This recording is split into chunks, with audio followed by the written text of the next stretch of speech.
ವೀಕ್ಷಕರೇ ನಮಸ್ಕಾರ. ಈ ದಿನ .comನ ವಿಶೇಷ ಸಂದರ್ಶನಕ್ಕೆ ನಿಮ್ಗೆಲ್ರಿಗೂ ಸ್ವಾಗತ. ಇವತ್ತು ನಮ್ಮ ಜೊತೆ ಶಶಿಕಲಾ ಶೆಟ್ಟಿ ಇದ್ದಾರೆ.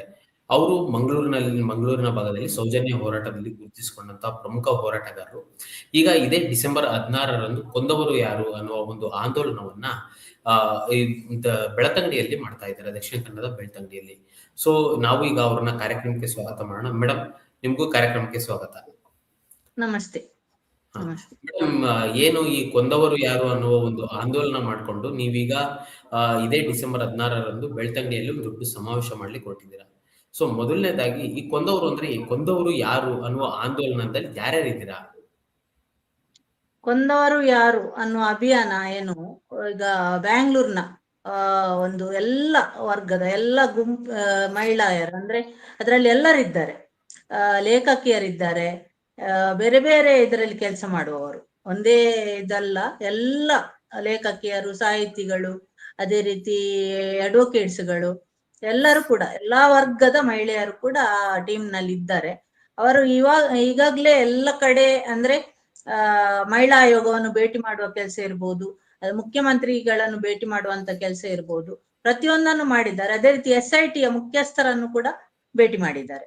ಇದೆಲ್ಲವನ್ನು ಮಾಡಿ ಬೆಳ್ತಂಗಡಿಯಲ್ಲಿ ಈಗ ಒಂದು ಮಹಿಳೆಯರನ್ನೊಂದು ಜಾಗೃತಿ ಮಾಡಬೇಕು, ಮತ್ತು ಏನು ಈಗ ತನಿಖೆ ನಡೀತಾ ಇದೆ ಅದರ ಬಗ್ಗೆ SIT ಮತ್ತು ಸರ್ಕಾರ ಎರಡನ್ನು ಕೂಡ ಒಂದು ಎಚ್ಚರಿಸಬೇಕು ಅನ್ನುವಂತ ನಿಟ್ಟಿನಲ್ಲಿ ಬೆಳ್ತಂಗಡಿಯಲ್ಲಿ ಒಂದು ಮಹಿಳೆಯರ ಬೃಹತ್ ಸಮಾವೇಶವನ್ನು ಹಮ್ಮಿಕೊಂಡಿದ್ದಾರೆ.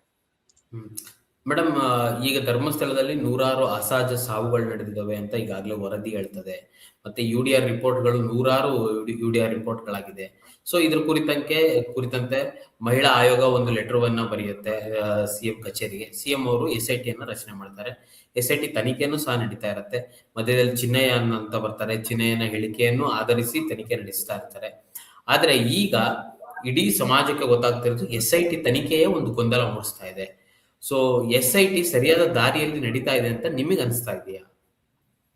SIT ರಚನೆ ಆದಾಗ ನಾವು ಕೂಡ ಬಹಳ ಒಂದು ಆಶಾಭಾವನೆಯಿಂದ ಇದ್ದೆವು. ಅಂದ್ರೆ ಎಷ್ಟೋ ಒಂದು ಸಮಯಗಳ ಒಂದು ಏನ್ ನಿರೀಕ್ಷೆ ಇತ್ತು, ನೊಂದವರಿಗೆ ನ್ಯಾಯ ಸಿಗ್ಬೇಕು, ಅಲ್ಲಿ ಯಾರೆಲ್ಲ ಅತ್ಯಾಚಾರಕ್ಕೆ ಒಳಗಾಗಿದ್ದಾರೆ, ಸಾವು ನೋವಿಗೆ ಎಲ್ಲಕ್ಕೂ ನ್ಯಾಯ ಸಿಗ್ತದೆ ಅನ್ನುವಂತ ಆಶಾಭಾವನೆ ಎಲ್ಲರಲ್ಲಿ ಕೂಡ ಇತ್ತು.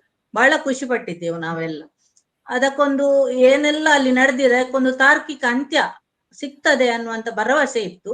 ಆದ್ರೆ ಬರ್ತಾ ಬರ್ತಾ ಒಂದು ಅವರ ನಡವಳಿಕೆಗಳು, SITಯ ಒಂದು ನಡವಳಿಕೆಗಳನ್ನು ನೋಡುವಾಗ ನಮ್ಮ ಏನು ಆಶಾಭಾವನೆ ಇದೆ ಅದು ನಿರಾಶೆಯತ್ತ ವಾಲ್ತಾ ಬಂತು. ಈಗ ಹೇಗೆ ಆಯ್ತು ಅಂತ ಹೇಳಿದ್ರೆ, ಪೂರ್ತಿಯಾಗಿ ಒಂದು ರೀತಿಯಲ್ಲಿ SIT ಮೇಲೆ ನಂಬಿಕೆ ಕಳ್ಕೊಳ್ಳುವ ರೀತಿಯಂತ ಘಟನೆಗಳು ಆಗಿದೆ ಅನ್ನುವುದು ಕೂಡ ಬೆಳಕಿಗೆ ಬಂದಾಗ ನಮ್ಗೇನೋ ಇದು ಸರಿಯಾದ ದಿಕ್ಕಿನಲ್ಲಿ ಸಾಗ್ತಾ ಇಲ್ಲ, ಇದರ ಹಿಂದೆ ಯಾವುದೋ ಒತ್ತಡ ಇದೆ, ಇವರನ್ನು ಸರಿಯಾದ ದಿಕ್ಕಿನಲ್ಲಿ ಕೆಲಸ ಮಾಡ್ಲಿಕ್ಕೆ ಬಿಡ್ತಾ ಇಲ್ಲ ಅನ್ನುವಂಥದ್ದು ಈಗ ಏನು ಅದು ರಹಸ್ಯವಾಗಿ ಉಳಿದಿಲ್ಲ, ಜಗಜ್ಜಾಹೀರಾಗಿದೆ, ಎಲ್ಲರಿಗೂ ಗೊತ್ತಾಗಿದೆ. ಈಗ ಮೇಡಮ್, ಇನ್ನು ಧರ್ಮಸ್ಥಳ ಕೇಸ್ಗೆ ಸಂಬಂಧಪಟ್ಟಂತೆ ಆಗ್ಲೇ ನೀವು ಹೇಳಿದ್ರಿ SIT ಮೇಲೆ ನಂಬಿಕೆ ಈಗ ಕಮ್ಮಿ ಆಗ್ತಾ ಇದೆ ಅಂತ. ಇನ್ನೊಂದು ನಾವು ಬಹಳ ಮುಖ್ಯವಾಗಿ ಗಮನಿಸಬೇಕಾಗಿರೋ ವಿಚಾರ ಏನು ಅಂತಂದ್ರೆ, ಸರ್ಕಾರ ತನಿಖೆಯ ವಿಚಾರದಲ್ಲಿ ಪ್ರಾಮಾಣಿಕವಾಗಿ ನಡೆದುಕೊಳ್ತಿದ್ಯಾ? ಯಾಕಂದ್ರೆ ಸರ್ಕಾರ ಅಂದ್ರೆ ಕೇವಲ ಸಿದ್ದರಾಮಯ್ಯ ಅಲ್ಲ, ಇಡೀ ಸರ್ಕಾರದ ಮಂತ್ರಿಮಂಡಲ ಎಲ್ಲರೂ ಇರ್ತಾರೆ, ಅದರಲ್ಲಿ ಜನರೂ ಸೇರಿರ್ತಾರೆ. ಸೊ ನ್ಯಾಯ ಹೊರಗಡೆ ಬರ್ಬೇಕು ಅನ್ನುವ ಕಾಳಜಿ ಸರ್ಕಾರಕ್ಕೆ ಇದೆಯಾ? ನಿಮಗೆ ಏನ್ ಅನ್ಸುತ್ತೆ ಇದು ಕುರಿತು? ಇದು ಒಂದು ಉತ್ತಮ ಪ್ರಶ್ನೆ. ಯಾಕೆಂತ ಹೇಳಿದ್ರೆ SIT ಅಂದ್ರೆ ಕೂಡ ಪ್ರಣವ್ ಮೊಹಾಂತಿ ಒಬ್ರೇ ಅಲ್ಲ. ನಾವು ಕೂಡ ಪ್ರಣವ್ ಮೊಹಾಂತಿಯ ನೇತೃತ್ವದ SIT ತಂಡ ಅಂತ ಹೇಳುವಾಗ ಪ್ರಣವ್ ಮೊಹಾಂತಿ ಇದ್ದಾರೆ, ಎಲ್ಲವೂ ಸರಿಯಾಗಿ ನಡೀತದೆ ಅನ್ನುವ ಭರವಸೆ ಇತ್ತು. ಆದ್ರೆ ಪ್ರಣವ್ ಮೊಹಾಂತಿ ಒಬ್ಬರ ಏನು ಪಾರದರ್ಶಕತೆಯಿಂದ ಇರ್ಬೋದು, ಅವರ ಒಂದು ಕರ್ತವ್ಯ ನಿಷ್ಠೆಯಿಂದ ಇರ್ಬೋದು, ಅವರು ಇಷ್ಟರ ತನಕ ನಡ್ಕೊಂಡ ರೀತಿ, ಅವರದ್ದು ಏನ್ ಹಿಸ್ಟ್ರಿ ಇದೆ ನೋಡಿ, ಅದೆಲ್ಲವನ್ನು ಇದು ಮಾಡಿದ್ರೆ ನಮ್ಗೆ ಏನ್ ಆಶಾಭಾವನೆ ಇತ್ತು ಅದಕ್ಕೆ ಒಂದು ಇದಿತ್ತು, ಅಂದ್ರೆ ಮಾಡ್ತಾರೆ ಅಂತ. ಆದ್ರೆ ಅಲ್ಲಿ ಪ್ರಣವ್ ಮೊಹಾಂತಿ ಒಬ್ರೇ ಅಲ್ಲ, ಅವರ ಕೈ ಕೆಳಗೆ ಬೇರೆ ಬೇರೆ ಅಧಿಕಾರಿಗಳಿದ್ದಾರೆ. SIT ತಂಡ, ಆ ತಂಡದಲ್ಲಿ ಎಂತೆಂಥವರು ಬಂದು ಸೇರ್ಕೊಂಡಿದ್ದಾರೆ. ಅಂದ್ರೆ ದೂರುದಾರರನ್ನೇ ಬೆದರಿಸುವವರು, ದೂರುದಾರರನ್ನೇ ಎದರಿಸಿ ಮತ್ತೊಬ್ಬ ದೂರುದಾರರು ಅಲ್ಲಿ ಬರದಂತ ಒಂದು ವಾತಾವರಣ ನಿರ್ಮಾಣ ಮಾಡಿದ್ದಾರೆ SIT ಕಚೇರಿ ಒಳಗೆ. SIT ಕಚೇರಿ ಹೇಗಿರ್ಬೇಕಿತ್ತು ಅಂತ ಹೇಳಿದ್ರೆ ಅಲ್ಲಿ ಭಯಮುಕ್ತ ವಾತಾವರಣ ಇರ್ಬೇಕಿತ್ತು. ಅಲ್ಲಿ ಎಲ್ಲರೂ ಬಂದು ಏನು ನೊಂದವರಿದ್ದಾರೆ, ಏನೆಲ್ಲ ಸಂಕಷ್ಟಗಳನ್ನು ಎದುರಿಸಿದವರಿದ್ದಾರೆ, ಇಷ್ಟು ಒಂದು ಎಷ್ಟೋ ದಶಕಗಳ ಕಾಲದಿಂದ ಅಲ್ಲಿ ನಡೆದಂತ ಅನ್ಯಾಯಗಳಿಗೆ ಪ್ರತ್ಯಕ್ಷ ಸಾಕ್ಷಿಗಳು ಯಾರೆಲ್ಲ ಇದ್ದಾರೆ ಅವರೆಲ್ಲರೂ ಬಂದು ಮುಕ್ತವಾಗಿ ಅಲ್ಲಿ SIT ಕಚೇರಿಯಲ್ಲಿ ಮಾತಾಡುವಂತ ಅವಕಾಶ ಬೇಕಿತ್ತು. ಆದ್ರೆ ಅಲ್ಲಿ ಏನಾಗಿತ್ತು ಅಂತ ಹೇಳಿದ್ರೆ ದೂರುದಾರರು ಹೋದಾಗ ಅವರನ್ನೇ ಹತ್ತಿಕ್ಕುವಂತ, ಅಂದ್ರೆ ಅವರ ಮಾತನ್ನು ತಡೆಯುವಂತ, ಅವರ ಒಂದು ಇದನ್ನು ಧ್ವನಿಯನ್ನು ಅಡಗಿಸುವಂತ ಕೆಲಸ ಅಲ್ಲಿ ನಡೆದಿದೆ. ಅದು ಮೊದಲಿಗೆ ಬೆಳಕಿಗೆ ಬಂದಿರ್ಲಿಲ್ಲ. ಆದ್ರೆ ಒಬ್ಬೊಬ್ಬರೇ ಹೋಗಿ ಬಂದವರು ಅಲ್ಲಿಯ ವಾತಾವರಣ ಸರಿ ಇಲ್ಲ, ನಮ್ಮನ್ನೇ ಬೆದರಿಸ್ತಾ ಇದ್ದಾರೆ, ಮುಂದೆ ನೀವು ಇಲ್ಲಿ ಹೇಗೆ ಬದುಕ್ತೀರಿ, ನಿಮ್ಗೆ ಬದುಕ್ಲಿಕ್ಕೆ ಆಗ್ತದೆ, ಇಲ್ಲಿ ನೀವು ಯಾರನ್ನು ಎದುರಾಕೊಳ್ತಿದ್ದೀರಿ ಅನ್ನುವಂತ ಪ್ರಶ್ನೆಯನ್ನು SIT ಆಫೀಸರ್ಸ್ ಕೇಳ್ತಾರಂತ ಹೇಳಿದ್ರೆ ಅಲ್ಲಿ ಸರಿಯಾದ ತನಿಖೆ ನಡೆಯಲಿಕ್ಕೆ ಸಾಧ್ಯವಿದೆಯಾ ಅನ್ನೋದು ನಮ್ಮ ಪ್ರಶ್ನೆ. ಮೇಡಮ್, ಆರಂಭದಲ್ಲಿ ಚಿನ್ನಯ್ಯ ಬಂದ, ಅವನು ಬುರ್ಡೆ ತಂದ, 39/2025 ಕೇಸ್ ದಾಖಲಾಗತ್ತೆ. ಅವನು ಒಂದು ಸ್ಟೇಟ್ಮೆಂಟ್ ಕೊಡ್ತಾನೆ ಬೆಳ್ತಂಗಡಿ ಕೋರ್ಟ್ ನಲ್ಲಿ. ಸೊ ಕೇವಲ SIT ಚಿನ್ನಯ್ಯನ ಆಧಾರದ ಮೇಲೆ ತನಿಖೆ ನಡೆಸಿತು ಅಂತ ನಿಮ್ಗೆ ಅನ್ಸತ್ತಾ, ಅಥವಾ SIT ಚಿನ್ನಯ್ಯನ ಆಧಾರದ ಮೇಲೆ ತನಿಖೆ ನಡೆಸಬೇಕಾ ಬಹಳ ಮುಖ್ಯವಾಗಿ, ಅಥವಾ ಅಲ್ಲಿ ಸತ್ತು ಬಿದ್ದಿರುವಂತಹ UDR ರಿಪೋರ್ಟ್ ಮೇಲೂ ತನಿಖೆ ನಡೆಸಬೇಕಾ? ಈ ಯಾವದ ಆಧಾರದ ಮೇಲೆ SIT ತನಿಖೆ ನಡೆಸಬೇಕಿತ್ತು?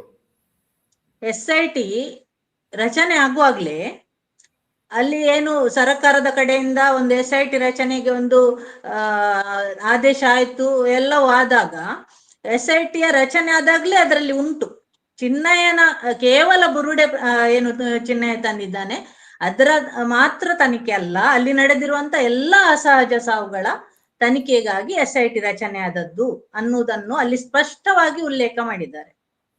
ಆ ಒಂದು ಆದೇಶ ಪ್ರತಿಯೇ ನೋಡಿದ್ರೆ ಗೊತ್ತಾಗ್ತದೆ, ಅದರಲ್ಲಿ ಸ್ಪಷ್ಟವಾಗಿ ಉಲ್ಲೇಖ ಆಗಿದೆ ಅಲ್ಲಿ ನಡೆದಂತ ಎಲ್ಲಾ ಅಸಹಜ ಸಾವುಗಳ ತನಿಖೆ ಆಗ್ಬೇಕು, ನೊಂದವರಿಗೆ ಅಲ್ಲಿ ನ್ಯಾಯ ಸಿಗ್ಬೇಕು ಅನ್ನುವಂತ ಒಂದು ಆದೇಶ ಉಂಟು. ಅದಕ್ಕೆ ಧ್ವನಿಗೂಡಿಸಿದವರು ಮಹಿಳಾ ಆಯೋಗದ ಅಧ್ಯಕ್ಷೆ ಕೂಡ. ಮಹಿಳಾ ಆಯೋಗದ ಅಧ್ಯಕ್ಷೆ ಕೂಡ ಅದನ್ನೇ ಹೇಳ್ತಾ ಇದ್ರು, ಅಲ್ಲಿ ಏನೆಲ್ಲ ಆಗಿದೆ ಅಸಹಜ ಸಾವುಗಳು ಅದಕ್ಕೆಲ್ಲಕ್ಕೂ ನ್ಯಾಯ ಸಿಗ್ಬೇಕು ಅಂತ ಹೇಳಿದ್ದಾರೆ. ಆದ್ರೆ ನಮ್ಗೆ ಇಲ್ಲಿ ಸಮಾಜಕ್ಕೆ ಯಾವ ತರ ಬಿಂಬಿಸಿದ್ದಾರೆ ಅಂತ ಹೇಳಿದ್ರೆ, ಇದು ಕೇವಲ ಬುರುಡೆ ಪ್ರಕರಣವನ್ನು ಭೇದಿಸ್ಲಿಕ್ಕೆ ಮಾಡಿದಂತ SIT ಅನ್ನುವ ರೀತಿಯಲ್ಲಿ ಬಿಂಬಿಸಿದ್ದಾರೆ. ಅಲ್ಲಿ ಚಿನ್ನಯ್ಯ ಏನು ಬುರುಡೆ ಇದಕ್ಕೆ ಬಂದವನು, ಬುರುಡೆ ಅಗೆದಾಗ ಅಲ್ಲಿ ಊತಿಟ್ಟ ಜಾಗದಲ್ಲಿ ಬುರುಡೆಗಳು ಸಿಗ್ಲಿಲ್ಲ ಅಥವಾ ಮಾನವ ಅವಶೇಷಗಳು ಸಿಗ್ಲಿಲ್ಲ ಅನ್ನುವಾಗ ಇಲ್ಲಿಗೆ ಆಯ್ತು ಮುಕ್ತಾಯ, ಏನಾಗ್ಲಿಲ್ಲ, ಅಲ್ಲಿ ಎಲ್ಲವೂ ಸರಿಯಾಗಿದೆ ಅಂತ ಕ್ಲೀನ್ ಚಿಟ್ ಕೊಡುವಂತ ಒಂದು ಇದಕ್ಕೆ ಹೆಜ್ಜೆ ಇಟ್ಟಿದ್ರು. ಇದು ಸರಿಯಲ್ಲ ಅಂತ ನಮ್ಮ ಒಂದು ವಿಚಾರಗಳು. ಸರಿಯಲ್ಲ, ಈ ತರ ಮಾಡಬಾರ್ದು, ಅಲ್ಲಿ ನಡೆದಂತ ಎಲ್ಲ ಅಸಹಜ ಸಾವುಗಳ ತನಿಖೆ ಆಗ್ಬೇಕು, ಪ್ರತಿಯೊಂದು ಕೂಡ ತನಿಖೆ ಆಗ್ಬೇಕು ಅನ್ನೋದು ನಮ್ಮ ಒಂದು ಆಗ್ರಹ. ಮೇಡಮ್, ನೀವು ಸೌಜನ್ಯ ಸತ್ತು ಈಗ 13 ವರ್ಷಗಳಾಯ್ತು. ಸೊ ಸೌಜನ್ಯ ಹೋರಾಟದಲ್ಲಿ ಈಗ ಒಂದು 6 ವರ್ಷದಿಂದ ಗುರುತಿಸ್ಕೊಂತ ಬಂದಿದ್ದೀರಾ ನೀವು.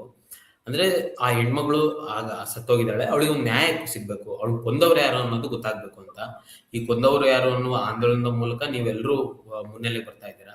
ಬಹಳ ಮುಖ್ಯವಾಗಿ ಧರ್ಮಸ್ಥಳ ಕ್ರೈಮ್ ಸಂಬಂಧಪಟ್ಟಂತೆ ಹೊರಗಡೆ ಜಗತ್ತಿನಲ್ಲಿ, ಅದರಲ್ಲೂ ವಿಶೇಷವಾಗಿ ಮಾಧ್ಯಮದಲ್ಲಿ ಒಂದಷ್ಟು ದೊಡ್ಡ ದೊಡ್ಡ ಮಾಧ್ಯಮಗಳಂತ ಏನು ಅನ್ಸ್ಕೊಂಡಿದ್ದಾವೆ, ಅವರೆಲ್ಲರೂ ಅತ್ಯಾಚಾರಿಗಳ ಪರ ಇದ್ದಾರೆ ಅಂತ ಅನ್ಸುತ್ತೆ ಒಂದ್ ಕಡೆ. ಇನ್ನೊಂದು ಸೋಷಿಯಲ್ ಮೀಡಿಯಾಗಳು ಅಂತ ಏನಿದಾವೆ ಅವ್ರು ನೊಂದವರ ಪರ ನಿಂತಿದ್ದಾರೆ ಅಂತ ಅನ್ಸುತ್ತೆ. ಸೊ ಈ ಎಲೆಕ್ಟ್ರಾನಿಕ್ ಮೀಡಿಯಾಗಳು ಮತ್ತೆ ಈ ಸೋಷಿಯಲ್ ಮೀಡಿಯಾಗಳು ಇವು ಏನನ್ನ ಹೇಳಕೊಟ್ಟಿದ್ದಾವೆ, ಮತ್ತೆ ನಿಮ್ಮ ಪರವಾಗಿ ಯಾವ ಮಾಧ್ಯಮಗಳು ಕೆಲಸ ಮಾಡಿದ್ವು ಅಂತ ನಿಮ್ಗೆ ಅನ್ಸುತ್ತೆ? ನೋಡಿ, ಈಗ ಸೌಜನ್ಯ ಪ್ರಕರಣ ಆಗಿ ಈಗ 13 ವರ್ಷ ಕಳೆಯಿತು. ಆದ್ರೆ ಸಂತೋಷ್ ರಾವ್ ಅನ್ನುವಂತ ಒಬ್ಬ ಅಮಾಯಕ ಅವನನ್ನು ಕೊಂಡೋಗಿ ಕೇಸಲ್ಲಿ ಫಿಕ್ಸ್ ಮಾಡಿ ಜೈಲಲ್ಲಿ ಇರಿಸಿದ್ರು. ಆಮೇಲೆ ಎಲ್ಲಾ ರೀತಿಯ ಒಂದು ಇದಾದ್ಮೇಲೆ ತನಿಖೆ ಆಗಿ CBI ಕೋರ್ಟಿನಿಂದ ಎಲ್ಲ ಯಾವ ರೀತಿ ಅವನ ಬಗ್ಗೆ ಒಂದು ಇದು ಏನು ತೀರ್ಪು ಬಂತು ಅಂತ ಹೇಳಿದ್ರೆ, ಆ ಕೇಸಿಗೂ ಸಂತೋಷ್ ರಾವ್ಗೆ ಸಂಬಂಧವೇ ಇಲ್ಲ ಅನ್ನುವಂತ ತೀರ್ಪು ಬಂತು. ಆ ಕೇಸಿಗೆ ಸಂಬಂಧಪಟ್ಟ ವ್ಯಕ್ತಿ ಅಲ್ಲ ಅಂತ, ಯಾವುದೇ ರೀತಿಯಲ್ಲಿ ಸಾಕ್ಷಿಗಳ ಕೊರತೆಯಿಂದ ಖುಲಾಸೆ ಆದದ್ದಲ್ಲ. ಅದನ್ನು ಮುಖ್ಯವಾಗಿ ಎಲ್ಲರೂ ಈಗ ಏನು ಚಾನೆಲ್ಗಳಲ್ಲಿ, ಸ್ಯಾಟಲೈಟ್ ಚಾನೆಲ್ಗಳಲ್ಲಿ ಕೂತ್ಕೊಂಡು ಸಂತೋಷ್ ರಾವ್ ಅಪರಾಧಿ ಅಂತ ಬೊಬ್ಬೆ ಹಾಕ್ತಾರಲ್ಲ, ಅವರು ತಿಳ್ಕೊಳ್ಬೇಕು ಆ ಕೋರ್ಟ್ನ ಆದೇಶ ಏನಿದೆ ಅಂತ ಹೇಳಿದ್ರೆ, ಸಂತೋಷ ಅನ್ನುವಂತ ವ್ಯಕ್ತಿಗೂ ಸೌಜನ್ಯ ಕೇಸಿಗೂ ಸಂಬಂಧವೇ ಇಲ್ಲ. Absolutely there was no connection ಅಂತ ಬಿಟ್ವೀನ್ ಅಲ್ಲಿ ಸೌಜನ್ಯ ತೀರ್ಪು ಕೇಸ್. ಕೊಟ್ಟದ್ದು. ಹಾಗೆ ಬಿಡುಗಡೆ ಆದ್ಮೇಲೆ ಆ ಕೇಸ್ ಏನು ಅವನ ಖುಲಾಸೆ ಆದ್ಮೇಲೆ ಪುನಃ ಹಾಗಾದ್ರೆ ಯಾರು ಕೊಂದವರು, ಯಾರು ಅತ್ಯಾಚಾರ ಮಾಡಿದವರು ಅನ್ನುವ ಪ್ರಶ್ನೆಗೆ ಉತ್ತರ ಬೇಕಲ್ವಾ.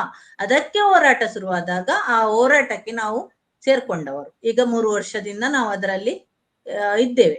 ಆ ಹೋರಾಟದಲ್ಲಿ ನಮ್ಮನ್ನು ನಾವು ತೊಡಗಿಸಿಕೊಂಡಿದ್ದೇವೆ ಎಲ್ಲಾ ರೀತಿಯಲ್ಲಿ. ಅಂದ್ರೆ ಈ ಹೋರಾಟ ಏನು ಇಲ್ಲಿ ತನಕ ಬಂದು ನಿಂತಿದೆ ಅಂತ ಹೇಳಿದ್ರೆ ಅದಕ್ಕೆ ಕಾರಣ ಯೂಟ್ಯೂಬರ್ಸ್. ಕುಡ್ಲ ರಾಂಪೇಜ್ ಇರ್ಬೋದು, ಸಂಚಾರಿ ಸ್ಟುಡಿಯೋ ಇರ್ಬೋದು, ತಾರ್ಡಾ ಇರ್ಬೋದು, ಈಗ ನಿಮ್ಮದು ಈ ದಿನ ಚಾನಲ್ ಇರ್ಬೋದು, ಇವರದೆಲ್ಲ ಅದೇ ರೀತಿ ಸುಮಾರು ಜನ ಸೇರ್ಕೊಂಡಿದ್ದಾರೆ. ಈಗ ಇವರೆಲ್ಲರ ಒಂದು ಪರಿಶ್ರಮದಿಂದ ಸತ್ಯವನ್ನು ಹೊರಗೆ ಜನರಿಗೆ ಏನು ತೋರಿಸ್ತಾ ಇದ್ದಾರೆ, ನಿಜವಾದ ಸಂಗತಿಗಳನ್ನು, ನೈಜ ವಿಷಯಗಳನ್ನು ತೋರಿಸಿ ಈ ಮಟ್ಟಕ್ಕೆ ಇದನ್ನು ತಂದು ನಿಲ್ಲಿಸಿದ್ದಾರೆ. ಸೌಜನ್ಯನ ಒಂದು ಕೇಸನ್ನು ಅಂದ್ರೆ ನಿರಂತರವಾಗಿ ಇದರ ಬಗ್ಗೆ ವರದಿ ಮಾಡ್ತಾ ಇದ್ದಾರೆ. ಆದ್ರೆ ಸ್ಯಾಟಲೈಟ್ ಚಾನೆಲ್ಗಳು ಏನ್ ಮಾಡ್ತಾ ಇದ್ದಾರೆ ಅಂತ ಹೇಳಿದ್ರೆ ಪೂರ್ತಿ ಜನರನ್ನು ದಿಕ್ಕು ತಪ್ಪಿಸುವ, ಅಂದ್ರೆ ಯಾವುದು ಕೂಡ ಸತ್ಯ ಮಾಹಿತಿ ಅಲ್ಲ, ಎಲ್ಲವೂ ಅವರಿಗೆ ಹೇಗೆ ಬೇಕು ಹಾಗೆ ತಿರುಚಿ ಅವರು ವರದಿ ಮಾಡ್ತಾ ಇದ್ದಾರೆ ಎಲ್ಲ ಸ್ಯಾಟಲೈಟ್ ಚಾನೆಲ್ಗಳು. ಇದು ಏನಾಗ್ತಾರೆ ಅಂತ ಹೇಳಿದ್ರೆ ಈಗ ಜನರಿಗೆ ಅರ್ಥ ಆಗಿದೆ. ಇದು ಜನರಿಗೆ ಇದೆಲ್ಲವನ್ನು ಏನು ಮಾಡ್ತಾ ಇದ್ದಾರೆ, ಇದು ಮೀಡಿಯಾ ಟ್ರಯಲ್ ಮಾಡ್ತಾ ಇದ್ದಾರೆ, ಮೀಡಿಯಾ ಟ್ರಯಲ್ ಮಾಡಿ ಜನರನ್ನು ದಿಕ್ಕು ತಪ್ಪಿಸ್ತಾ ಇದ್ದಾರೆ ಅನ್ನೋದು ಜನರಿಗೆ ಗೊತ್ತಾಗ್ತದೆ. ಹೇಗೆ ಗೊತ್ತಾಗ್ತಾ ಇದೆ ಅಂತ ಹೇಳಿದ್ರೆ ಯೂಟ್ಯೂಬ್ ಚಾನಲ್ಗಳ ಮುಖಾಂತರ ಗೊತ್ತಾಗ್ತದೆ. ಅಂದ್ರೆ ಯೂಟ್ಯೂಬ್ ಚಾನಲ್ಗಳಲ್ಲಿ ನೊಂದವರದ್ದು ಏನು ಸಂದರ್ಶನ ಆಗ್ತಾ ಇದೆ, ನೊಂದವರ ಪರವಾಗಿ ಅಂದ್ರೆ ನೊಂದವರ ಏನೆಲ್ಲ ಅಲ್ಲಿ ನಡೆದಿದೆ ಅದಕ್ಕೆ ಸಾಕ್ಷಿಯಾಗಿದ್ದವರ ಸಂದರ್ಶನಗಳು ನಡೀತಾ ಇದೆ. ಮತ್ತೆ ಬೇರೆ ಬೇರೆ ರೀತಿಯಲ್ಲಿ ಯೂಟ್ಯೂಬರ್ಸ್ ಸತ್ಯಕ್ಕೆ ಬೆಳಕು ಚೆಲ್ತಾ ಇದ್ದಾರೆ, ಸತ್ಯದ ಕಡೆ ಬೆಳಕು ಚೆಲ್ತಾ ಇದ್ದಾರೆ. ಜನರನ್ನು ತುಂಬಾ ಅಂದ್ರೆ ಜನರು ಯೂಟ್ಯೂಬ್ ನಿಂದ ಎಷ್ಟು ವಿಷಯಗಳನ್ನು ತಿಳ್ಕೊಂಡಿದ್ದಾರೆ ಅಂತ ಹೇಳಿದ್ರೆ ನಾವು ಮಾತಾಡಿದಾಗ ಅವರೇ ಹೇಳಲಿಕ್ಕೆ ಸ್ಟಾರ್ಟ್ ಮಾಡ್ತಾರೆ ಸ್ಟೋರಿಗಳು, ಈ ತರ ಆಗಿದೆ ಅಲ್ಲ, ಈ ತರ ಆ ತರದ ಒಂದು ಜಾಗೃತಿ. ಇದು ಖಂಡಿತವಾಗಿಯೂ ಇದೊಂದು ಯೂಟ್ಯೂಬ್ ನ ಕ್ರಾಂತಿ ಅಂತ ಹೇಳ್ಬಹುದು ನಿಜವಾಗಿಯೂ ಕೂಡ. ಈ ಸ್ಯಾಟಲೈಟ್ ಚಾನೆಲ್ಗಳ ಪರಿಸ್ಥಿತಿ ಎಲ್ಲಿಗೆ ಬಂದು ನಿಂತಿದೆ ಅಂತ ಹೇಳಿದ್ರೆ ನಾನು ಮೊನ್ನೆ TRP ಲಿಸ್ಟ್ ನೋಡಿದೆ. ಎಷ್ಟು ಒಂದು ಜನರು ಇದಾಗಿದ್ದಾರೆ ನೋಡಿ, ಜನರೇ ಉತ್ತರ ಕೊಟ್ಟಿದ್ದಾರೆ. ಬೇರೆ ಏನ್ ಬೇಡ ಅಲ್ಲ, ರಿಪೋರ್ಟ್ ಯಾರಿಂದಲೂ ಪಡಿಬೇಕಾ, ಜನರೇ ಕೊಡುದಲ್ವಾ. ಸತ್ಯ ಇದ್ರೆ ನೋಡ್ತಾರೆ, ಒಳ್ಳೆ ವಿಚಾರ ನೋಡ್ತಾರೆ. ನೀವು ದಿನಾಲು ಏನೋ ಒಂದು ಜನರ ಯಾರ್ಯಾರನ್ನು ಕುತ್ಕೊಳಿಸಿ ಅಲ್ಲಿ ಸುಳ್ಳು ಪ್ರಸಾರ ಏನೇನೋ ಮಾಡಿಕೊಂಡು ಯಾರ್ಯಾರನ್ನು ಸಂದರ್ಶನ ಮಾಡಿ ಅಲ್ಲಿ ಏನು ಜಡ್ಜ್ಮೆಂಟ್ ಕಾಪಿ ಅಂತ ಏನೇನೋ ತಂದು ಇಟ್ಟುಕೊಂಡು ಸಂದರ್ಶನ ಮಾಡಿದ್ರೆ 1-2 ಸಲ ನಡೀಬಹುದು. ಸುಳ್ಳಿಗೆ ಆಯುಷ್ಯ ಕಡಿಮೆ, ಅದು ಹೆಚ್ಚು ದಿನ ನಡೆಯುವುದಿಲ್ಲ. ಸತ್ಯ ಇದೆ ಅಲ್ಲ, ಅದು ಶಾಶ್ವತ. ಹಾಗೆ ಸ್ವಲ್ಪ ಬೆಳಕಿ ಬರುವಾಗ ತಡ ಆಗ್ಬೋದು, ಆದ್ರೆ ಅದು ಶಾಶ್ವತ. ಈಗ ಜನರಿಗೆ ಸತ್ಯದ ಅರಿವಾಗಿದೆ. ಅದ್ರ ಗೊತ್ತು ಏನ್ ಜನರ ತಲೆಯಲ್ಲಿ ಒಂದು ಏನು ಉಂಟು ಅಂತ ಹೇಳಿದ್ರೆ ಹಣದ ಮುಂದೆ ನ್ಯಾಯ ಸಿಗ್ತದ ಇಲ್ವಾ, ಹಣದ ಪ್ರಭಾವ ಇದೆ, ಅವರ ರಾಜಕೀಯ ಪ್ರಭಾವ ಇದೆ, ನ್ಯಾಯ ಸಿಗ್ತದಾ ಇಲ್ವಾ ಅನ್ನುವಂಥದ್ದು ಒಂದು ಗೊಂದಲ ಇದೆ ಹೊರತು ಇದ್ರ ಬಗ್ಗೆ ಯಾವುದೇ ರೀತಿ ಗೊಂದಲ ಇಲ್ಲ ಜನರಲ್ಲಿ. ಅಲ್ಲಿ ನಡೆದಂತ ಅನ್ಯಾಯ, ಅನಾಚಾರ, ಅತ್ಯಾಚಾರ, ಕೊಲೆ, ಹಿಂಸೆಗಳು, ಭೂಕಬಳಿಕೆ ಇದೆಲ್ಲದರ ಬಗ್ಗೆ ಯಾರಲ್ಲೂ ಗೊಂದಲ ಇಲ್ಲ. ಆ ಗೊಂದಲದಾಗಿ ವರ್ತಿಸ್ತಾ ಇದ್ದಾರೆ ನೋಡಿ, ಅವರಿಗೂ ಸತ್ಯ ಗೊತ್ತಿದೆ. ಈಗ ಯಾರೆಲ್ಲ ಟಿವಿಯಲ್ಲಿ ಕೂತ್ಕೊಂಡು ಮಾತಾಡ್ತಾರೆ ಅವರಿಗೂ ಸತ್ಯ ಗೊತ್ತಿದೆ, ಆದ್ರೆ ಅವರಿಗೆ ಹಣ ಕೊಟ್ಟು ಅವರ ಹತ್ರ ದಾರಿ ತಪ್ಪಿಸುವಂತ ಕೆಲಸ ಮೀಡಿಯಾ ಟ್ರಯಲ್ ಮಾಡ್ತಾ ಇದ್ದಾರೆ. ಅವ್ರನ್ನ ಬಾಯಿ ಮುಚ್ಚಿಸ್ತಿದ್ದಾರೆ ಅಂತ ಹಣ ಕೊಟ್ಟು. ಹೌದೌದೌದು, ಬಾಯಿ ಮಾತ್ರ ಅಲ್ಲ, ದಿಕ್ಕು ತಪ್ಪಿಸ್ಲಿಕ್ಕೆ ಅಂತಲೇ ಅವರನ್ನು ಅದರಲ್ಲಿ ಮೀಡಿಯಾ ಟ್ರಯಲ್ ಮಾಡ್ಲಿಕ್ಕೇನೆ ಅವರಿಗೆ ಹಣ ಕೊಟ್ಟು ಇದು ಮಾಡಿದ್ದಾರೆ. ಗೊತ್ತಿಲ್ಲದೆ ಅಲ್ಲ, ಗೊತ್ತಿದ್ದೇ ಮಾಡುದು. ಅದೊಂದು ಹೇಳ್ತೀವಲ್ಲ ನೋಡಿ ನಾವು, ಮಲಗಿದವರನ್ನು ಎಚ್ಚರಿಸಬಹುದು, ಮಲಗಿದ ಹಾಗೆ ನಟಿಸಿದವರನ್ನು, ನಿದ್ದೆ ಬಂದಂತೆ ನಟಿಸಿದವರನ್ನು ಹೇಗೆ ಎಬ್ಬಿಸುದು. ಇವರೆಲ್ಲ ಉಂಟಲ್ಲ ಈಗ ಏನೆಲ್ಲ ಚಾನಲ್ ಅಲ್ಲಿ ಕೂತ್ಕೊಂಡು ಮಾತಾಡ್ತಾರಲ್ಲ ಅವರೆಲ್ಲ ಕೂಡ ನಿದ್ದೆ ಬಂದಂತೆ ನಟಿಸ್ತಾ ಇದ್ದಾರೆ, ನಿದ್ದೆ ಬಂದಿಲ್ಲ. ಹಾಗೆ ಅವರನ್ನು ಎಚ್ಚರಿಸುವುದು. ನೀವು ಇನ್ನೊಂದು ಇತ್ತೀಚೆಗೆ ಗಮನಿಸಿರ್ಬೋದು, ಈ ಪ್ರಕರಣದಲ್ಲಿ ಯಾರು ದೂರುದಾರರು ಇದಾರೋ, ಯಾರು ಸಾಕ್ಷಿದಾರರಿದಾರೋ ಅವ್ರನ್ನೇ ತೇಜೋವಧೆ ಮಾಡುವಂತಹ ಮತ್ತು ಅವ್ರ ಮೇಲೆ ಕೇಸ್ ದಾಖಲಿಸುವಂತಹ ಘಟನೆಗಳು ನಡೆದಿವೆ. ಈಗಾಗಲೇ ಚಿನ್ನಯ್ಯ ಚಿನ್ನಯ್ಯ ಸಾಕ್ಷಿ ತಂದ್ಕೊಟ್ಟ, ಚಿನ್ನಯ್ಯ ಬುರ್ಡೆ ತಂದ್ಕೊಟ್ಟ. ಅದಾದ ನಂತರದಲ್ಲಿ ಈ ಸೌಜನ್ಯ ಪರವಾಗಿ ಹೋರಾಟ ಮಾಡಿದಂತ ಮಹೇಶ್ ಶೆಟ್ಟಿ ತಿಮ್ರೋಡಿ ಆಗಿರ್ಬೋದು, ಗಿರೀಶ್ ಮಟ್ಟಣ ಆಗಿರ್ಬೋದು, ಜಯಂತ್ ಆಗಿರ್ಬೋದು, ಇವ್ರಗಳ ಮೇಲೆ ಕೇಸನ್ನ ದಾಖಲಿಸುವಂತ ಘಟನೆಗಳು ಮತ್ತೆ ಚಾರ್ಜ್ ಶೀಟ್ ಸಲ್ಲಿಸುವಂತ ಘಟನೆಗಳು ನಡೆದಿವೆ. ಸೊ ಒಟ್ಟಾರೆ ಈ ಘಟನೆಗಳನ್ನ ನೋಡಿದ್ರೆ ನಿಮ್ಮ ಅಭಿಪ್ರಾಯ ಏನು? ನಿಮ್ಗೆ ಏನ್ ಅನ್ಸುತ್ತೆ? ನಾಳೆ ದಿನ ನೀವು ಇವತ್ತು ಹೋರಾಟಕ್ಕೆ ಬಂದಿದ್ದೀರಾ, ನೀವು ಸೌಜನ್ಯ ಪರವಾಗಿ ವೇದಿಕೆ ಮೇಲೆ ಇಲ್ಲಿ ಕೊಟ್ಟಿದ್ದೀರಾ, ನಿಮ್ಗೂ ನಾಳೆ ದಿನ ಕೇಸ್ ಹಾಕ್ಬೋದು. ಈಗಾಗ್ಲೇ ಎಲ್ಲರಿಗೆ ಕೂಡ ಆಗಿದೆ. ಅಂದ್ರೆ ನಮ್ಮ ಧ್ವನಿ ಅಡಗಿಸುವಂತ ಕೆಲಸ, ನಾವೇನು ಯೂಟ್ಯೂಬ್ ಚಾನಲ್ಗಳಲ್ಲಿ ಮಾತಾಡ್ತೇವೆ, ಅದಕ್ಕೆ ಮಾತಾಡಬಾರ್ದು ಅನ್ನುವಂಥದ್ದು ಎಲ್ಲವೂ ಕೂಡ ಆಗಿದೆ. ನಾವು ಯಾರದೇ ಹೆಸರು ತೆಗೆದು ಮಾತಾಡುದಿಲ್ಲ, ಆದ್ರೂ ನಮ್ಗೆ ಕೇಸ್. ಅದ್ರ ಅರ್ಥ ಏನು ಅಂತ ಹೇಳಿದ್ರೆ, ಕುಂಬಳಕಾಯಿ ಕಳ್ಳ ಅಂದ್ರೆ ಹೆಗಲು ಮುಟ್ಟಿ ನೋಡಿಕೊಂಡಾಗೆ ಆಗಿದೆ. ಎಲ್ಲರ ಮೇಲೆ ಕೇಸ್ ಹಾಕುವಂಥದ್ದು. ಈಗ ನಮ್ಮ ಪ್ರಮುಖ ನಾಯಕರು ಮಹೇಶ್ ಶೆಟ್ಟಿ ತಿಮ್ಮರೋಡಿ ಅವರಿರ್ಬೋದು, ಗಿರೀಶ್ ಮಟ್ಟಣ್ಣ ಅವರಿರ್ಬೋದು, ಜೈನ್ ಸರ್ ಇರ್ಬೋದು, ಪ್ರಸನ್ನ ರವಿ ಅವರಿರ್ಬೋದು, ತಮ್ಮಣ್ಣ ಶೆಟ್ಟಿ ಇರ್ಬೋದು, ಇವರೆಲ್ಲರ ಮೇಲೆ ಕೂಡ ಮಾನನಷ್ಟದ ಕೇಸ್ಗಳು. ಪ್ರಮುಖವಾಗಿ ನಮ್ಮ ಮಹೇಶ್ ಶೆಟ್ಟಿ ತಿಮ್ಮರೋಡಿ ಅವರ ಮೇಲೆ ಎಲ್ಲಾ ರೀತಿಯ, ಅವರನ್ನು ಯಾವ ರೀತಿ ಅಂದ್ರೆ ಎಲ್ಲಾ ರೀತಿಯಲ್ಲಿ ಕೂಡ ಅವರನ್ನು ಕುಗ್ಗಿಸುವಂತ ಪ್ರಯತ್ನ, ಅವರ ಬಾಯಿ ಮುಚ್ಚಿಸುವಂತ ಪ್ರಯತ್ನ, ಅವರ ಧ್ವನಿ ಅಡಗಿಸುವಂತ ಪ್ರಯತ್ನವನ್ನು ಮಾಡಿದ್ದಾರೆ ನಿರಂತರವಾಗಿ ಮೊದಲಿಂದಲೂ ಮಾಡಿದ್ದಾರೆ. ಈಗ 3 ವರ್ಷದಿಂದ ಅವರು ಏನು ಪುನಃ ಹೋರಾಟ ಪ್ರಾರಂಭ ಮಾಡಿದ್ದಾರೆ. ಆಮೇಲೆ ನಿರಂತರವಾಗಿ ಅವರ ಮೇಲೆ ಕೇಸು, ಎಲ್ಲ ಸುಳ್ಳು ಕೇಸುಗಳು. ಗಡಿಪಾರು ಅಂತ ಇದು ಮಾಡಿದ್ರು, ಅದರಲ್ಲಿ ಯಾವುದೇ ಒಂದು ಪಾಯಿಂಟ್ಗಳು ಇಲ್ಲ. ಗಡಿಪಾರಿಗೆ ಒಂದು ಪೂರಕವಾಗಿ ಗಡಿಪಾರು ಮಾಡ್ಲಿಕ್ಕೆ ಏನೆಲ್ಲ ಅಂಶಗಳು ಬೇಕು, ಆ ಅಂಶಗಳು ಯಾವುದೂ ಇಲ್ಲ. ಸುಮ್ಮನೆ ಒಂದು ಫೇಕ್ ಇದನ್ನ ಹಾಕಿಕೊಂಡು ಡಮ್ಮಿ ಎಲ್ಲ ವಿಚಾರಗಳನ್ನು ಸೇರಿಸಿಕೊಂಡು ಅದಕ್ಕೆ ಅವರಿಗೆ ಗಡಿಪಾರು ಅಂತ ಅದು ಮಾಡಿದ್ರು. ಶಸ್ತ್ರಾಸ್ತ್ರ ಕಾಯ್ದೆ ಅಂತ ಹೇಳಿ ಅದೊಂದು SIT ಅವರು ಅವರ ಮನೆಯಲ್ಲಿ ಹುಲ್ಲು ಕೊಯ್ಯುವಂತ ಕತ್ತಿ ಮತ್ತು ಅವರ ಅಪ್ಪನ ಕಾಲದಲ್ಲಿ ಇದ್ದಂತ ಒಂದು ಏರ್ಗನ್ ಅಂದ್ರೆ ಅಲ್ಲಿ ಅವರ ತೋಟ ಇದೆ, ಅಲ್ಲಿ ಮಂಗಗಳು ಬಂದು ಎಲ್ಲ ತೋಟದಲ್ಲಿ ಹಾಳು ಮಾಡ್ತವೆ ಅಂತ ಏರ್ಗನ್ ಪ್ರತಿಯೊಬ್ಬ ಕೃಷಿಕನ ಮನೆಯಲ್ಲಿ ಇರ್ತದೆ. ಅದು ಕೂಡ ಅವರದ್ದಲ್ಲ, ಅದು ಅವರ ತಂದೆಯ ಕಾಲದ್ದಂತೆ. ತುಕ್ಕು ಹಿಡ್ದು ಅದರದ್ದು ಇಡೀ ಉಂಟಲ್ಲ, ಅದು ಕೂಡ ಇದಾಗಿದೆ ಅಂತೆ, ಯೂಸ್ ಮಾಡ್ಲಿಕ್ಕೆ ಆಗದ ಸ್ಥಿತಿಯಲ್ಲಿ ಇತ್ತು. ಅದನ್ನು ಕೊಂಡೋಗಿ ಅದರ ಮೇಲೆ ಅವರ ಮೇಲೆ ಕೇಸ್ ಮಾಡಿದ್ದಾರೆ. ಆಗಿರುವಾಗ ಯಾವ ವ್ಯವಸ್ಥೆಯಲ್ಲಿ ನಾವು ಬದುಕ್ತಾ ಇದ್ದೇವೆ? ಹೋರಾಟಗಾರರನ್ನೇ, ದೂರುದಾರರನ್ನೇ ಅಲ್ಲಿ ಅಪರಾಧಿ ಮಾಡುವಂತ ಸಾಕ್ಷಿದಾರರನ್ನು, ದೂರುದಾರರನ್ನು ಅಪರಾಧಿ ಮಾಡ್ತಾ ಇದ್ದಾರೆ. ಇದು ಏನು ಪ್ರಜಾಪ್ರಭುತ್ವ ವ್ಯವಸ್ಥೆಗೆ ನಮ್ಗೆ ಒಂದು ಕಪ್ಪು ಚುಕ್ಕೆ. ಸಂವಿಧಾನದ ಏನು ಆಶಯಗಳಿದೆ ನೋಡಿ, ಆ ಸಂವಿಧಾನದ ಆಶಯಗಳಿಗೆ ಚ್ಯುತಿ ತರುವಂತ ಕೆಲಸಗಳು. ಸಂವಿಧಾನದ ಪ್ರಕಾರ ಹೇಗೆ ಅನ್ಯಾಯ ಮಾಡಿದವರಿಗೆ ಶಿಕ್ಷೆ ಆಗ್ಬೇಕು, ನ್ಯಾಯ ಕೇಳುವವರಿಗೆ ರಕ್ಷಣೆ ಸಿಗ್ಬೇಕು ಅಲ್ವಾ? ಇಲ್ಲಿ ಏನಾಗ್ತದೆ ಅಂತ ಹೇಳಿದ್ರೆ, ನ್ಯಾಯ ಕೇಳುವವರನ್ನೆಲ್ಲ ದಮನ ಮಾಡುವಂತ ಕೆಲಸ, ಅನ್ಯಾಯ ಮಾಡಿದವರನ್ನೆಲ್ಲ ಮೆರೆಸುವಂತ ಕೆಲಸ ಆಗ್ತದೆ. ಅವರನ್ನು ಮೇಲಿಟ್ಟು ಮೆರೆಸುವಂತ ಕೆಲಸಗಳು ನಿರಂತರವಾಗಿ ನಡೀತಾ ಉಂಟು. ಇದೀಗ ಏನು ಯಾರಿಗೂ ಗೊತ್ತಾಗದೆ ರಹಸ್ಯವಾಗಿ ಏನ್ ನಡೀತಾ ಇಲ್ಲ, ಇಡೀ ಸಮಾಜಕ್ಕೆ ಗೊತ್ತಾಗ್ತಾ ಉಂಟು. ಇದು ಒಂದು ಷಡ್ಯಂತ್ರ. ಅಂದ್ರೆ ಅವರಿಗೇನ್ ಹೇಳುದು, ಹೋರಾಟಗಾರರು ಮಾಡುವುದು ಷಡ್ಯಂತ್ರ ಅಂತ ಅವರು ಹೇಳುದಲ್ವಾ? ನಾವು ಹೇಳ್ತಾ ಇದ್ದೇವೆ, ಹೋರಾಟಗಾರರನ್ನು ಬಾಯಿ ಮುಚ್ಚಿಸ್ಲಿಕ್ಕೆ ಬೇರೆ ಬೇರೆ ರೀತಿಯ ಷಡ್ಯಂತ್ರ ಮಾಡ್ತಾ ಇದ್ದಾರೆ. ಅದು ಹಣದ ಪ್ರಭಾವದಿಂದ, ರಾಜಕೀಯ ಪ್ರಭಾವದಿಂದ ಇದನ್ನು ಮಾಡ್ತಾ ಇದ್ದಾರೆ. ಇದರಲ್ಲಿ ಯಾವುದೇ ಆ ಪಕ್ಷ ಈ ಪಕ್ಷ ಅಂತ ಏನಿಲ್ಲ, ಎಲ್ಲರೂ ಕೂಡ ಅವರ ಜೊತೆ ಸೇರ್ಕೊಂಡು ಎಲ್ಲ ಕಿತಾಪತಿಗಳನ್ನು ಮಾಡ್ತಾ ಇದ್ದಾರೆ. ಅದು ಸರಿಯಾಗಿ ಗೊತ್ತಾಗ್ತದೆ ಇದರಲ್ಲಿ ರಾಜಕೀಯ ಪ್ರಭಾವ ಇದೆ ಅಂತ. ನಮ್ಮದು ಉದ್ದೇಶ ಕೂಡ ಅದೇ. ಇದು ರಾಜಕೀಯದ ಏನು ಒತ್ತಡಗಳಿದೆ ಉಂಟು ನೋಡಿ, ಅದು ಎಲ್ಲವೂ ಕೂಡ ನಿಲ್ಬೇಕು. SIT ಯಾವ ರೀತಿ ಕೆಲಸ ಮಾಡ್ಬೇಕು ಅಂತ ಹೇಳಿದ್ರೆ, ಒಂದು ಸ್ವತಂತ್ರ ಸಂಸ್ಥೆಯಾಗಿ ಸ್ವತಂತ್ರವಾಗಿ ಕೆಲಸ ಮಾಡ್ಬೇಕು. ಅದಕ್ಕೆ ಯಾವುದೇ ರಾಜಕೀಯದ ಹಸ್ತಕ್ಷೇಪ ಇರಬಾರ್ದು. SIT ರಚನೆ ಮಾಡಿದ್ದು ಹೌದು, SIT ರಚನೆ ಮಾಡ್ಲಿಕ್ಕೆ ಆದೇಶ ಆದದ್ದು ಹೌದು. ಆದ್ರೆ SIT ರಚನೆ ಆದ್ಮೇಲೆ ಅದು ಏನ್ ಕೆಲಸ ಮಾಡ್ತದೆ ಅದು ಅವರದ್ದೇ ಕೆಲಸ ಆಗಿರ್ಬೇಕು ಹೊರತು ಯಾರೋ ಒಬ್ಬ ರಾಜಕೀಯ ಮುಖಂಡನೋ ಅಥವಾ ಯಾರೋ ಒಬ್ಬ ಇನ್ಫ್ಲುಯೆನ್ಸರ್ ಬಂದಲ್ಲಿ ಇದನ್ನು ಈ ದಿಕ್ಕಿನಲ್ಲೇ ಹೋಗ್ಬೇಕು, ಆ ದಿಕ್ಕಿನಲ್ಲೇ ಹೋಗ್ಬೇಕು, ಇಂಥವರನ್ನೇ ಅಪರಾಧಿ ಮಾಡ್ಬೇಕು, ಅಪರಾಧಿಗಳಿಗೆಲ್ಲ ಕ್ಲೀನ್ ಚಿಟ್ ಕೊಡ್ಬೇಕು, ಅವರನ್ನು ಯಾವುದೇ ರೀತಿಯಲ್ಲಿ ಕಟಕಟೆಯಲ್ಲಿ ನಿಲ್ಲಿಸುವ ಹಾಗೆ ಆಗ್ಬಾರ್ದು ಅನ್ನುವಂಥದ್ದು ಬಂದ್ರೆ SIT ಮಾಡಿ ಏನ್ ಪ್ರಯೋಜನ?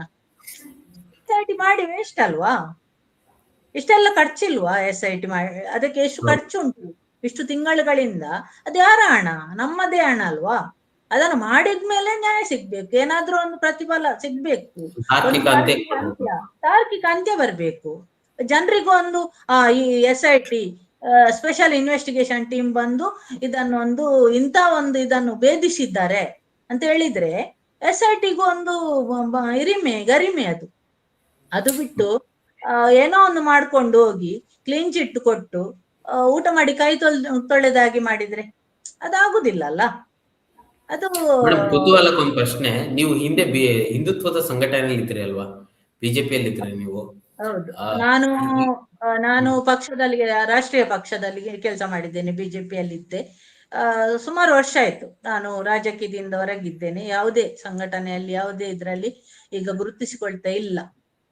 ನಾನು ಈಗ ಕೇವಲ ಸೌಜನ್ಯ ಹೋರಾಟದಲ್ಲಿ ಮಾತ್ರ ಗುರುತಿಸಿಕೊಂಡಿದ್ದೇನೆ 3 ವರ್ಷದಿಂದ. ಬೇರೆ ಯಾವುದೇ ರೀತಿ, ಯಾವುದೇ ಸಂಘಟನೆ ಅಥವಾ ಪಕ್ಷದಲ್ಲಿ ಯಾವುದರಲ್ಲೂ ಕೂಡ ಇಲ್ಲ. ನನ್ನ ಅದು ಆಶಯ, ನನ್ನ ಧ್ಯೇಯ ಒಂದೇ, ನೊಂದವರಿಗೆ ನ್ಯಾಯ ಸಿಗ್ಬೇಕು.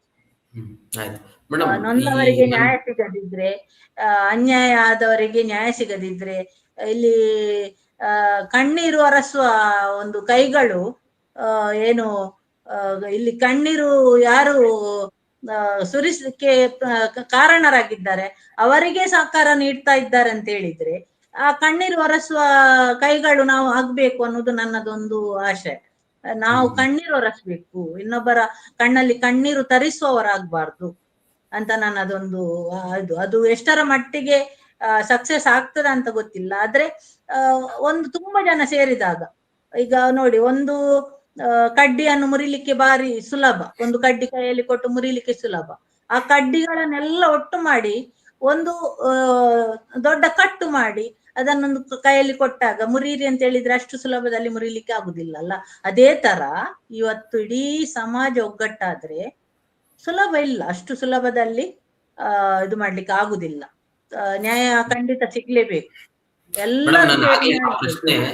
ಆ ಪ್ರಶ್ನೆ ಯಾಕೆ ಕೇಳಿದೆ ಮೇಡಮ್ ಅಂತಂದ್ರೆ, ಈಗ ನೀವೇನ್ ಕೊಂದವರು ಯಾರು ಅನ್ನುವ ಒಂದು ಮಹಿಳಾ ಸಂಘಟನೆಗಳು, ಮಹಿಳೆಯರೆಲ್ಲ ಸೇರ್ಕೊಂಡು ಬೆಳ್ತಂಗಡಿಯಲ್ಲಿ ಸಮಾವೇಶ ಮಾಡ್ಲಿಕ್ಕೆ ಕೊಟ್ಟಿದ್ದೀರಾ. ನಿಮಗೆ ಕೊಂದವರು ಯಾರು ಅನ್ನುವ ಆಂದೋಲನಕ್ಕೆ ಯಾವ್ದಾದ್ರು ರಾಜಕೀಯ ಅಜೆಂಡಾ ಇದೆಯಾ ಮೇಡಮ್? ಇಲ್ಲ, ಖಂಡಿತ ಇಲ್ಲ.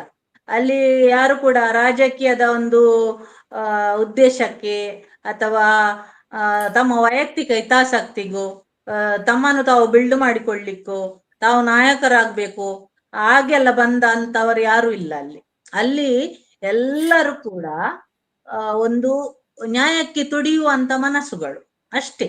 ನ್ಯಾಯಕ್ಕಾಗಿ ತುಡಿಯುವಂತ ಮನಸ್ಸುಗಳು, ತಾಯಂದಿರು, ಅಕ್ಕಂದಿರು, ತಂಗಿಯಂದಿರು, ಅಮ್ಮನವರು ಎಲ್ಲರಿದ್ದಾರೆ ಅಲ್ಲಿ. ಅಂದ್ರೆ ಎಲ್ಲರ ಮನಸ್ಸಲ್ಲಿ ಒಂದೇ, ಇಷ್ಟು ವರ್ಷಗಳ ಕಾಲದಿಂದ ಏನೆಲ್ಲ ನಡೆದಿದೆ, ಏನೆಲ್ಲ ಅನಾಚಾರಗಳು ನಡೆದಿದೆ, ಎಷ್ಟೋ ಅಮಾಯಕ ಜೀವಗಳೆಲ್ಲ ಬಲಿಯಾಗಿದೆ, ಎಷ್ಟೋ ಜನರಿಗೆ ಅಲ್ಲಿ ಏನು ಅನ್ಯಾಯ ಆಗಿದೆ, ಅವರಿಗೆ ನ್ಯಾಯ ತೆಗೆಸಿಕೊಡ್ಬೇಕು, ಇದಕ್ಕೆಲ್ಲ ಒಂದು ತಾರ್ಕಿಕ ಅಂತ್ಯ ಸಿಗ್ಲೇಬೇಕು ಅನ್ನುವಂತ ತುಡಿತ ಇರುವಂತ ಎಲ್ಲ ಮಹಿಳೆಯರು ಇರುವುದು. ಅದೊಂದು ನಾನು 100% ಹೇಳ್ತೇನೆ. ಇದರಲ್ಲಿ ಯಾವುದೇ ಯಾರಿಗೂ ವೈಯಕ್ತಿಕ ಅಥವಾ ರಾಜಕೀಯ ಹಿತಾಸಕ್ತಿ ಖಂಡಿತವಾಗಿಯೂ ಇಲ್ಲ. ಎಲ್ಲರ ಉದ್ದೇಶ ಒಂದೇ, ನ್ಯಾಯ. ನ್ಯಾಯಕ್ಕೆ ನೋಡಿ, ಅವರು ಇವರು ಮತ್ತೊಬ್ರು ಎಡ ಬಲ, ಆ ಪಕ್ಷ ಈ ಪಕ್ಷ, ಆ ಜಾತಿ ಈ ಜಾತಿ, ಆ ಧರ್ಮ ಈ ಧರ್ಮ ಇಲ್ಲಲ್ಲ. ನ್ಯಾಯ ಅಂದ್ರೆ ನ್ಯಾಯ. ಒಬ್ಬ ಬೀದಿ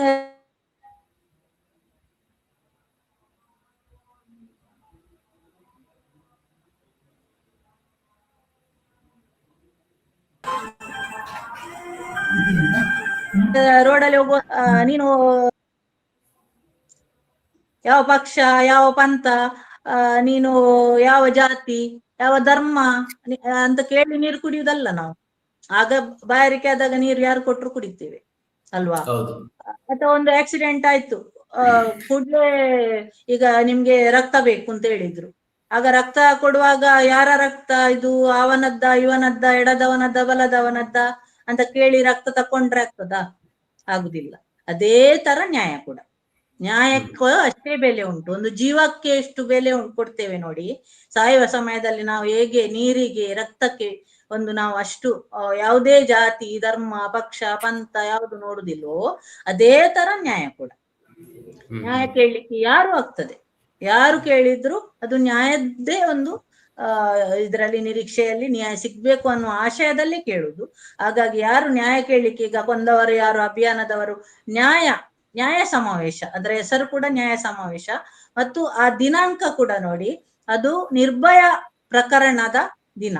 ನಿರ್ಭಯ ಪ್ರಕರಣವನ್ನು ಅತ್ಯಾಚಾರ ವಿರೋಧಿ ದಿನ ಅಂತ ನಾವು ದೇಶದಲ್ಲಿ ಅದನ್ನು ಮಾಡ್ತಾ ಇದ್ದೇವಲ್ಲ, ಆ ದಿನವೇ ಆಗ್ಬೇಕು ಅಂತ ಹೇಳಿ ಅತ್ಯಾಚಾರ ವಿರೋಧಿ ದಿನದಂದೇ ಬೆಳ್ತಂಗಡಿಯಲ್ಲಿ ಸಮಾವೇಶ ಹಮ್ಮಿಕೊಂಡದ್ದು ಕೂಡ ಅದೇ ಕಾರಣಕ್ಕೋಸ್ಕರ.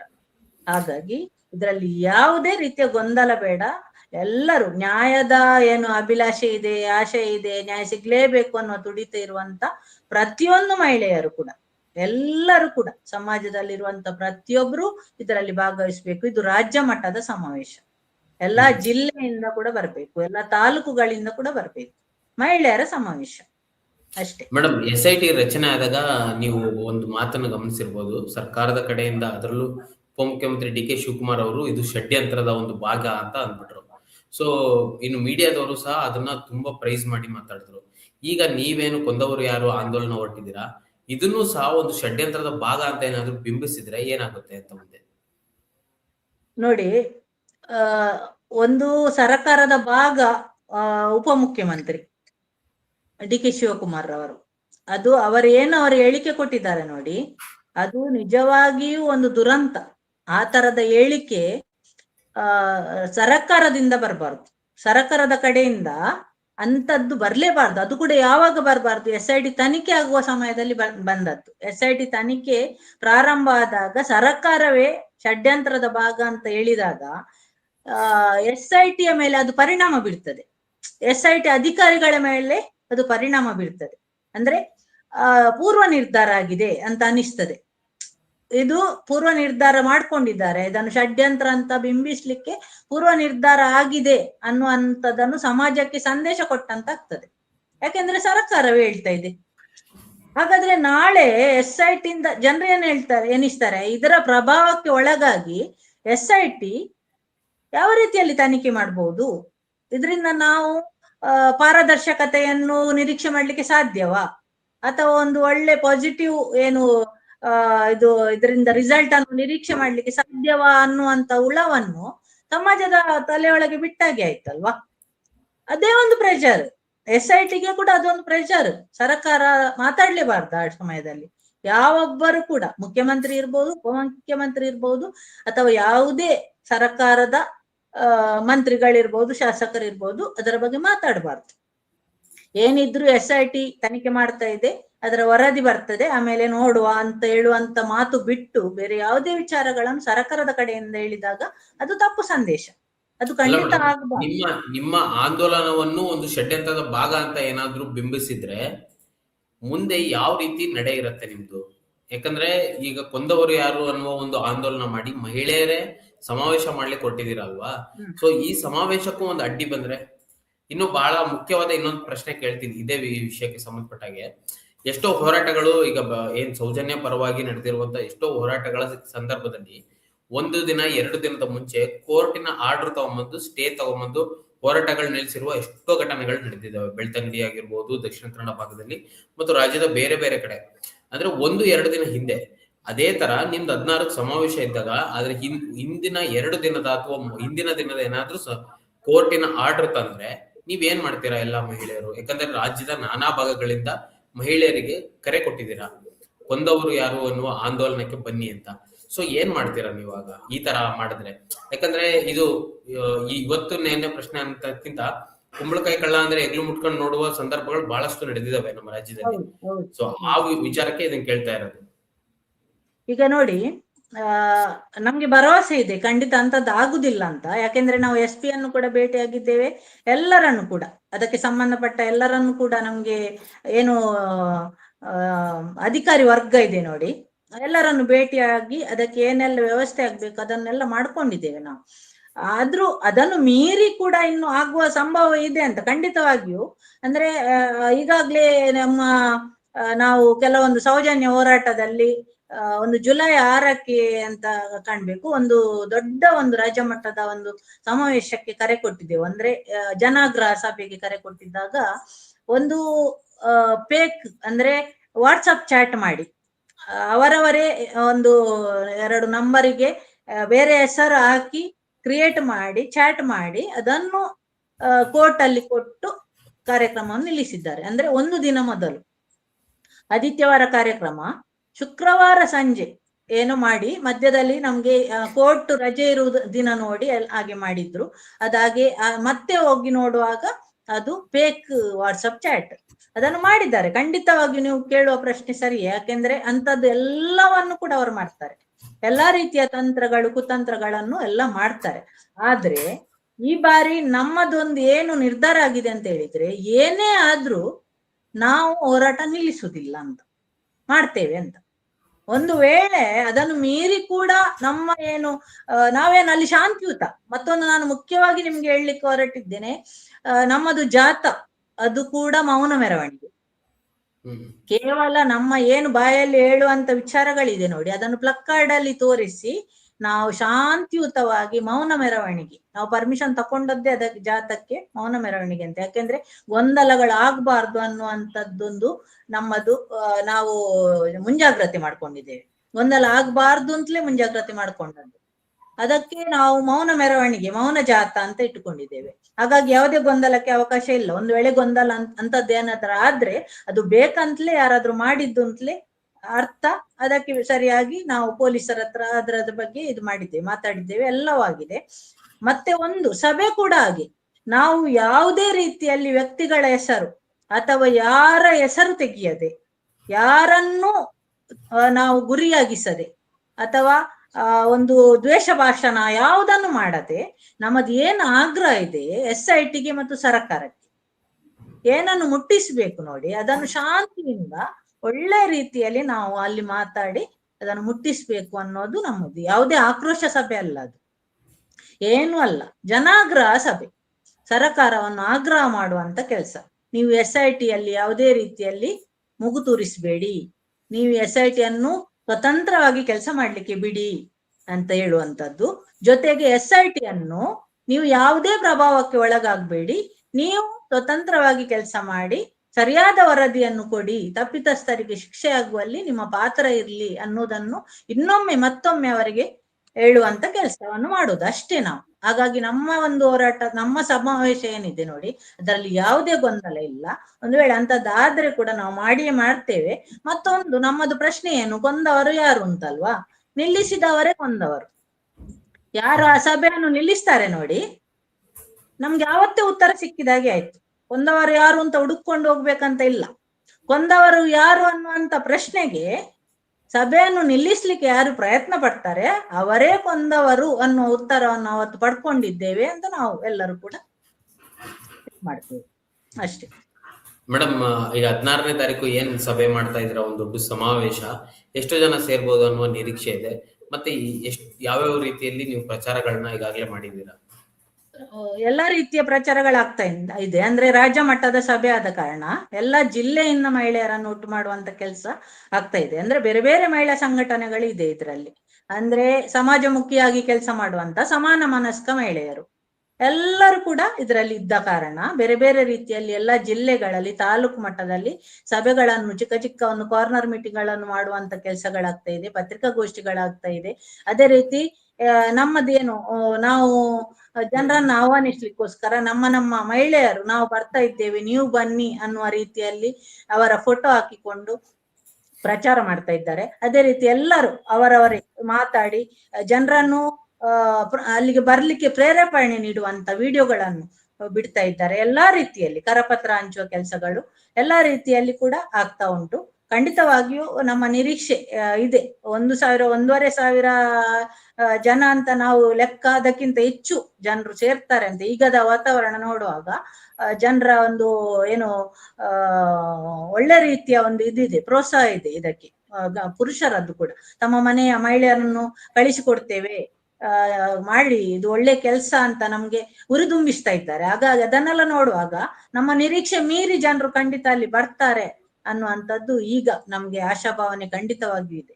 ಇದು ಸರ್ಕಾರವನ್ನು ಖಂಡಿತವಾಗಿಯೂ ನಮ್ಮ ಧ್ವನಿ ಸರ್ಕಾರಕ್ಕೆ ಮುಟ್ತದೆ, SITಗೆ ಕೂಡ ಮುಟ್ತದೆ ಅನ್ನೋದು ಈಗದ ನಮ್ಮ ಒಂದು ಇದು ಏನು ಧೈರ್ಯ ಅಭಿಪ್ರಾಯ. ನಮ್ಗೆ ಖಂಡಿತ ಒಂದು ವಿಶ್ವಾಸ ಬಂದಿದೆ, ಖಂಡಿತವಾಗಿಯೂ ವಿಶ್ವಾಸ ಇದೆ.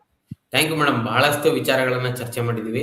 ನಿಮ್ಮ 16ರ ಸಭೆಯು ಯಶಸ್ವಿ ಆಗಲಿ ಅಂತ ನಮ್ಮ ಇದೀನ.com ಮೂಲಕ ನಾವು ಹಾರೈಸ್ತಾ ಇದೀವಿ. ಥ್ಯಾಂಕ್ ಯು ಮೇಡಮ್, ಧನ್ಯವಾದಗಳು. ಬಹಳ ವಿಚಾರಗಳನ್ನ ಚರ್ಚೆ ಮಾಡಿದೀವಿ. ನಮಸ್ಕಾರ. ಮತ್ತಷ್ಟು ವಿಶೇಷ ವಿಡಿಯೋಗಳನ್ನು ನೋಡಲು ಮತ್ತು ಹೊಸ ವಿಡಿಯೋಗಳ ಬಗ್ಗೆ ತಿಳಿಯಲು ಇದೀನ.com ಯೂಟ್ಯೂಬ್ ಚಾನೆಲ್ ಸಬ್ಸ್ಕ್ರೈಬ್ ಮಾಡಿ ಮತ್ತು ಬೆಲ್ ಐಕಾನ್ ಕ್ಲಿಕ್ ಮಾಡಿ.